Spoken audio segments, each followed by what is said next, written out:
we're going to cover the Islanders quickly. We don't have Anthony to cover the Islanders, so no favoritism. John, the Islanders last week when we recorded, they had to go on face the Capitals. And their effort against the Capitals was a resounding thud of them hitting the ground. And they were tied with the Capitals, I believe, after that game. They lost 3-1. And Matt Barzal sat most of the third period. Funny fact, do you know who leads the New York Islanders in minor penalties? Matt Barzal. Do you know who led them in minor penalties last year? Matt Barzal. And I believe the year before as well. So, so that's got to change. So then the Islanders take on the Flyers, fresh off a 9-0 beatdown. The Flyers go up 3-0, and I'm watching the game with a friend of mine. And said the Islanders are going to come back. Sure enough, they did, and they had the game tied, I think, with like 6 minutes remaining. And usually I always say the Islanders are always going to get the point. They don't get rid of a point. And then Oscar Lindbaum scores, and that's all she wrote. The Islanders don't get a point in regulation. Then they go out, they whip the Flyers on Saturday night. So then you have last night's game where they play the Flyers in Philadelphia. They win in overtime. Did this week show that the Islanders are the team to beat in that division, or did it show that they're going to have to answer to the Capitals? There's vulnerability. I'm not sure if they're still not the best team in the division or not, but they are definitely vulnerable.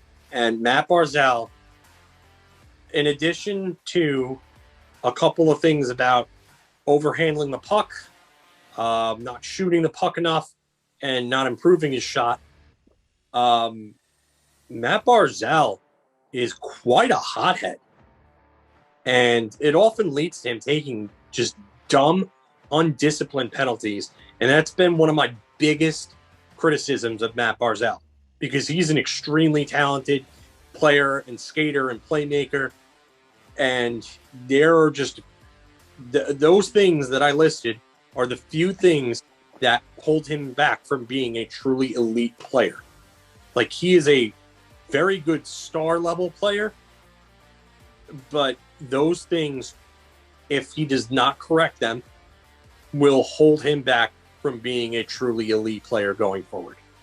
And if he's going to continue to play the way that he's been playing recently, and kind of up and down and taking dumb penalties and getting benched during games, especially in big spots, then that's not good news for this team, especially considering the fact that they're already down Anders Lee. And honestly, I'm not sure if Taylor Hall is going to be there to save the day. Like, I know Anthony's talked about Taylor Hall. He's mentioned it to both of us several times.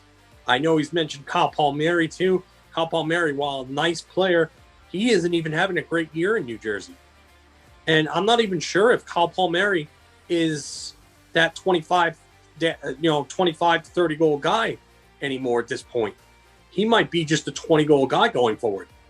They're not one piece away from making that next step to going towards the finals. And I think Lou Lamoriello is going to be aggressive.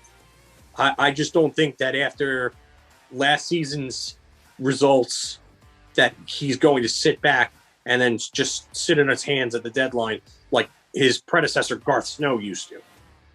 So I think that Lou is going to make moves.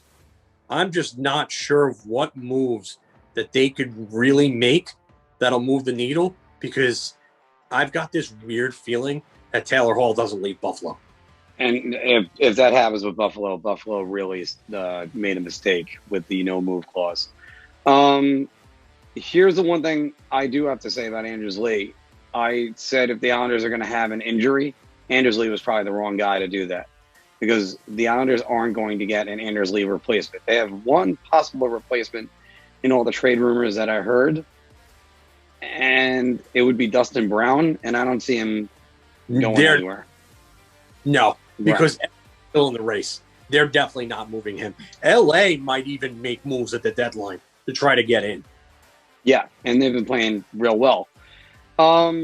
Beat Vegas the other night. That says something when you beat Vegas. They're as far as the Islanders go, the hole is still pretty good, but not having Anders Lee is going to be huge. And I've said this before, because now you lose the guy in front of the net, you lose the guy that disrupts the defense a lot. It's just I see the vulnerability. I don't see the vulnerability against the East teams. The Capitals can exploit it. Whatever the Capitals got on the Islanders, I have no idea. But Todd Reardon is in there. Peter Lavalliere is. And now you can't just say Barry Trotz has got the upper hand. Lavalliere's system works better against Trotz. Well, that's the thing. I've said it before, Barry Trotz is a Hall of Fame first ballot coach, Hall of Famer. And he's going to go down as one of the top 5 to 10 greatest coaches of all time when it's all said and done. Mm-hmm. Peter Lavalliere has a chance to be right there with them. And Peter Lavalliere is an incredible coach. And that's the thing. Good coaching goes a long, long way in hockey. And now that the Islanders don't have that advantage against the Capitals, that's why I don't see the Islanders necessarily being the team to beat in that division. I think it's probably Washington at this point. But, I mean, the Islanders still have a chance. I still wouldn't sleep on Boston because, like I said, I think Boston's going to make moves. I think they're going to be aggressive. And I think they got the experience. Yeah, and they got the experience, and they got that line that can make it happen. That line will be a thorn in the side of every team they face in the playoffs. So I would not want to face Boston come playoff time either. Well, we wish we had more time to have our Islanders expert with us, but we don't, so we're going to cut this short today. And what do you think about the Islanders? Have they been playing well? Was last week showing that they got holes, or does it show that they have the guts to still win this division? Put it in the comments below. Like, share, subscribe. We're not always just talking about the Rangers. Don't worry. As a matter of fact, we'll be talking about more of the league starting right now. Thanks for watching the video today. And by the way, I'm not a paid advertiser, but I do want to tell you about my friend's product, Ritzer's Hot Honey. There it is right there. And I got to tell you, this thing is phenomenal. My friend Adam's been working hard on this, and just getting it out to a few people. You should try it out. The link is in the description below.